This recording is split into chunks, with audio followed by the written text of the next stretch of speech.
Whatever you do, make sure you visit AshKickin.com for your home fragrance, health, and beauty needs. Quality products at a great price. Hi, you're watching Dante's Boxing Nation.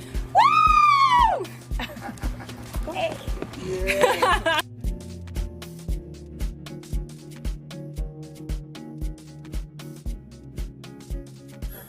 think they want power punches.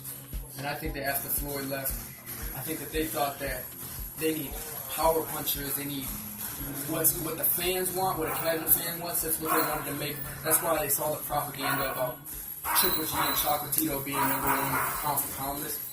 In my eyes, that's totally bogus. Chocolatito showed that, I mean, obviously Chocolatito is an amazing fighter, but what people don't understand is fighters like that don't last as opposed to a Floyd Mayweather or Andre Ward, who don't get hit as much.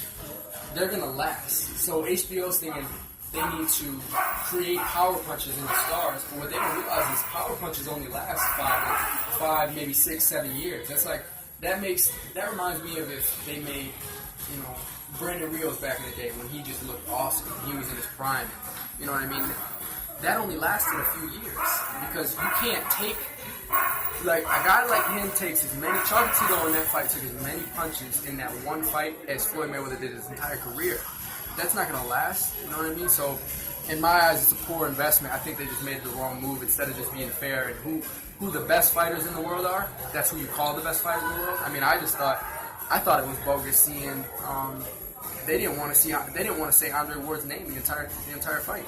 And I don't know if you guys noticed, but, Roy Jones finally would bring it up. Like, they said that the winner of Kovalev and Andre Ward was going to be number one pound for pound until the guy that they wanted to win didn't. I just don't understand that. I've got love for everybody, and I think that they're good at their job commentating, but I think that I think that there's a plan behind the scenes, and like I said, it's business. But HBO, if HBO wants to be at the top, I think that they have to be. I mean, they already are at the top, but if they want to excel even more, they have to be fair. I think they need to make, like back in the day, fans want to see who the real best fighter in the world is. Nobody wants to see propaganda. Because if you make someone into something that they're not, if you make Chocolatito number one pound for pound, what happens when he gets exposed and beat? Then everyone feels let down. I don't know. I just don't like it. Whoever the best fighter in the world is, I think Lomachenko's a legitimate. What Roy Jones said, I think legitimately, Lomachenko might be 2 pound for pound. I think Andre Ward's number 1 until that rematch happens. Okay, Joey. Let me ask you something, man, about you. What type of fighter do you plan on being as you get ready to take on your pro career? Do you plan to be a boxer, puncher? Do you plan to be a brawler? Do you plan to be the guy that just, go for knockouts, or do you just take each opponent as, each opponent? Well, I think that I'm a fighter who's I can be very diverse depending on who I'm fighting. I've had a deep amateur background, and I've been to a lot of national championships and seen a lot of different styles. So I can if a guy's a really slick boxer, I can go forward and I can pressure fight.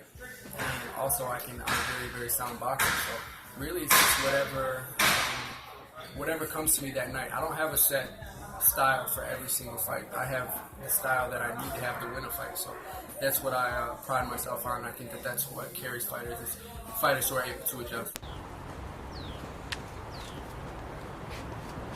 This is Bobby, and you're watching Dante's Boxing Nation.